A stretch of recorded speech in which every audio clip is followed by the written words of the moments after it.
Secara diam-diam wanita ini memasukkan perhiasan ke dalam mulutnya. Saat dia hendak pergi, pelayan toko pun menghampirinya. Dia pun bergegas hendak keluar. Tapi tiba-tiba dia menabrak polisi ini.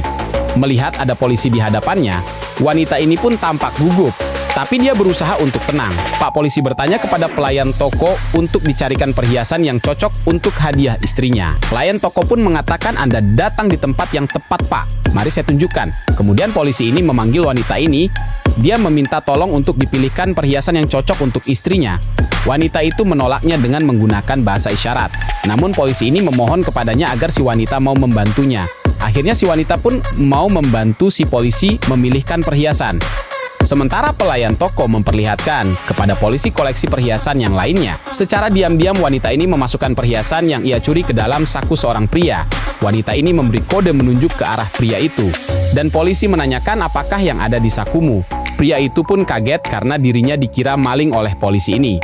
Karena terdapat barang bukti, pria ini tak bisa mengelak lagi. Lalu pria itu mengatakan, "Baiklah, aku akan membayar perhiasan itu. Silahkan Anda ambil uangnya di dompetku." Dan wanita ini mengambil dompet milik pria itu.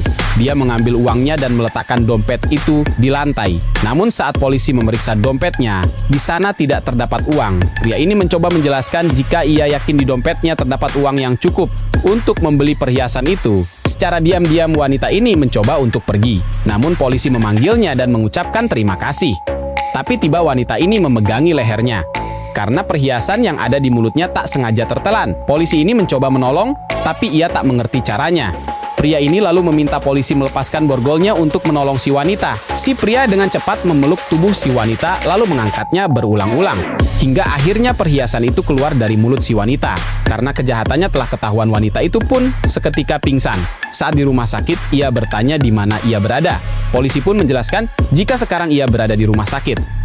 Mengetahui kalau ia sedang di rumah sakit, ia meminta izin untuk menemui seseorang yang juga dirawat di rumah sakit ini. Dengan didampingi polisi dan pria ini, wanita ini memanggil pria yang terbaring itu dengan sebutan ayah.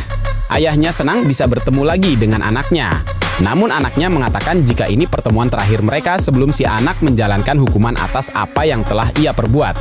Tak ingin banyak drama, polisi segera menyeret si wanita untuk dimasukkan ke penjara dan meminta pria ini sebagai saksinya.